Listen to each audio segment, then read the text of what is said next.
Hi, I'm Adamson. Let's open up the space a little bit before we begin to connect and to reach through this wall that we have between us and energetically create a safe container for growth, expansion, love, and healing. That's what this is all about. This is why I don't edit it, because I feel like there's a calibration that we have between us, and you can pick up on my energy and we can connect in this way. So I give you this energy and I give you healing, and I'm sending you love and light in doing this. So today we're going to talk about anxiety and positivity, which is a funny combination and pairing, but I am a chronically anxious person. I figured it out. Basically, when I was 5, my parents divorced. I moved countries and saw my dad, said goodbye to my dad, and traveled to a completely new place. And in doing that, through divorce, being raised by my single mom at that point, I had a lot of anxiety. I lost hair, and it was before I was 7, which is crucial because you can have dramatic modifications in your brain structure before 7. So this is kind of a self-diagnosis that I'm waiting for my therapist to eventually arrive at. But I am chronically high anxiety because my brain is calibrated and conditioned to be like that. So I don't know if you have that kind of anxiety, but I've worked through that my entire life. And I want to give you some tips that I've learned through the amount of anxiety that I have to deal with to kind of help you work with yourself in recalibrating and giving yourself more power back, because don't you deserve it? So that's what we're going to talk about today. So one trick that has really changed my day today is waking up and having positive thoughts, which I don't know about you, but I don't always have positive thoughts when I first wake up. So I wanted to share this with you because I've actually been feeling really depressed the past 2 weeks, very low energy, waking up kind of stuck in bed, not really sure what's going on. But I had some adventurous, fun dreams in the morning, and that woke me to this feeling of feeling energetic and feeling alive for the first time in a few weeks. And I thought to myself, wow, this is very powerful because my positive thoughts are actually energizing me. And I did a quick test to actually have a negative thought, and it suddenly brought my energy down. It slowed me down. It made me feel more tired. Then I had a positive thought, and suddenly I felt more energized and more wanting to experience things. So I've been practicing today just catching my negative thoughts that are leaning negative and pushing them more into the positive zone. Yes, you can do this thing. And I'm thinking to myself, oh no, you really can't. You know, that voice that doubts you. Instead, I say, oh, like there's the voice that doubts me. Let's just lean it over into the positive realm. You don't need to force your thoughts into like pretending to be happy and pretending to be positive, because doing that is sort of a self-inflicted violence where you're trying to embody positivity, but you're really just feeling negative. Instead, try to take that negative feeling and just kind of give it a little bit of a positive leaning. Cover it a little bit and say, you know what, you can be positive today, and willingly give yourself permission to make that choice and see how you feel. Go ahead, try it out right now. Like, do you believe that you can think more positively? Do you believe that you can have a little less anxiety today about something that you're afraid of? Try it out. So just say to yourself, you know what? I can think a little bit more positively today. And I can just do that right now in my energy field and how I'm feeling, just right now. Give myself that space right now. Give yourself that space. Try it. So, yeah, I've been doing that today, and it's really been, I mean, just day changing. I can't say life changing because it's just today, but we spend so much energy thinking about things. And if you're anxious, you're hyper creative. Rewrite your script about your anxiety. You are hyper creative.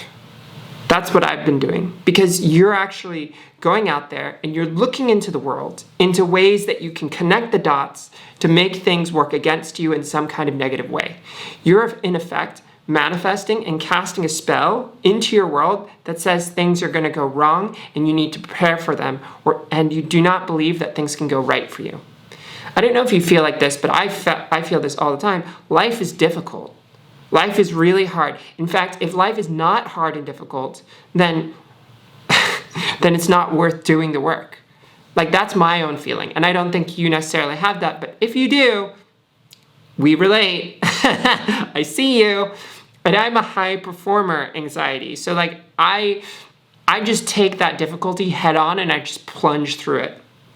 And most of it's in here, right? We all kind of have a perception of the world that can seem dark and seem disconnected, right? Do you have that view on the world? Does the media make you feel a little afraid? Does what someone says about you, or if they misgender you, does that affect your perception of the world? If you go out looking a certain way, if you have a certain thing like an exam, a test, or a job interview, do you feel anxious? Or do you feel like you could potentially fail? There's too much on the line. That's the kind of feeling that I'm talking about with anxiety, that I really think if you kind of tweak and change your thought into more positive leaning storytelling, you can help yourself. Now, there's a much deeper aspect to working with your anxiety that I haven't touched on, which is super important and takes a lot more work, but is very powerful once you start changing this, which is when you relabel yourself as hypercreative, you can ask yourself, what am I creating? Oh, and you can watch yourself, oh, I'm creating this world that looks a little bit meaner, that looks a little bit more doubtful, that looks a little bit more ugly. But that's just my imagination. Can't I just change the way that I'm writing that story? And that, when you ask yourself, can you change the way that you're writing your story, is the doorway to transforming your life with anxiety. That is the magic question. Because suddenly when you ask yourself this, you can look within you to find the answer. Do you have within you the ability to rewrite your script with how you project onto the world? Do you? Can you? And if you don't, if you say, no, I don't, because you have a strong enough doubtful voice that you doubt your capability of being powerful enough to have your own autonomy and making your own decisions, that's okay. It's okay to be there too. But you're just not ready to answer that question. So work on all the other things around you that can help you get to the point where you can say, you know what? I can rewrite my script. I can rewrite the way that I write.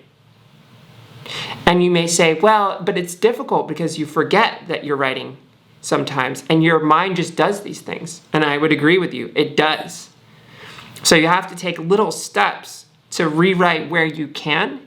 So that way, over time, it becomes exponential. You know those startup curves, those growth curves like this? You just keep investing, invest, and if you're investing and you're getting 1% back every single day, eventually that's going to take off. But for a long time, it'll feel like not much has happened.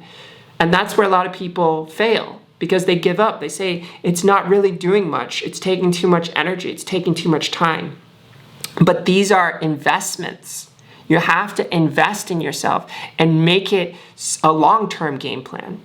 Now, I know we're using social media, which is all about triggering your short-term rewards. Like, how much do you remember from all the social media that you've consumed? I know that I haven't remembered a lot. So you have to think about, my mind is being programmed in ways for short-term reward systems. So therefore, I'm going to lean towards short-term rewards to win me my battles. But that is a losing war. It's a losing war. You can win short-term battles, but if you don't have that long-term vision for how you can invest in yourself to win in the long term, then you're not going to win. You're not. You're always going to be reacting and you're always going to be fighting all of these things that come up, and you're always going to be waking up. Well, I don't want to say this is what's always going to be happening, but this is how I speak to myself. This is how I see the world, and I just want to share that with you so you can get some perspective on how you may be seeing yourself, right? I don't really believe I'm always going to be suffering. I'm always going to have anxiety, but it's a very distinct possibility, especially the way that I'm conditioned, and if I do not work on something, it's going to continue to perpetuate itself. You know, your brain is trying to find that shortest route to being able to accomplish something. And if you can accomplish something subconsciously without having to think about it, your brain is going to optimize to do that. And so if you do not audit the way you're thinking, you do not take a look and try to readjust the neural connection and the direction that it's going, it's just going to keep building, dig deeper and deeper and deeper and deeper. And as you age, it becomes harder to recalibrate and change your brain. Now there's nootropics and things like that that you can take, supplements that might be able to adjust your brain matter and softening it and giving your ability to rewrite and rewire your brain a little bit better. But for the most part, it gets harder as you age unless you continue that kind of agility in thinking. So these are all food for thought and kind of thinking about how you work through your anxiety. I have one more tip, but I think I'll have to save that for later. It's much deeper, but it goes into rewriting the way that so we've talked about changing into positivity. We then talk about rewriting your script. And then the thing that we haven't touched on is your innate creativity and the reason why you're creative. I think that's something for a whole nother video because that's a much deeper topic.